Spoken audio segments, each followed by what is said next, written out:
आज आपण बनवणार आहोत वर्षभर टिकणारा चटपटीत कैरीचा गुळांबा। येथे मी 11 कैऱ्या घेतल्या आहेत। कैऱ्या स्वच्छ धुवून कोरड्या कपड्याने पुसून घ्यायचा आहे।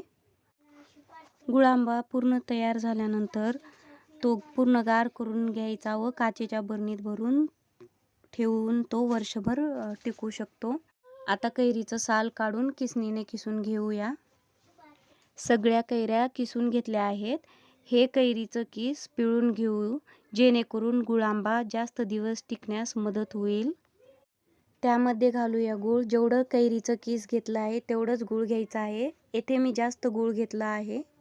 आता मिक्स करून घेऊया। गूळ चांगला मिक्स झाला आहे। आता याला शिजवायला ठेवू। यात आपण खडे मसाले टाकूया। आता यात खडे मसाले टाकू। दालचिनी, लवंग, काळं मीठ, वेलची पावडर सगळं मिसळून घेऊया। येथे पाहू शकता गुळांबा शिजला आहे। गुळाचं पाणी आता दाटसर झालं आहे।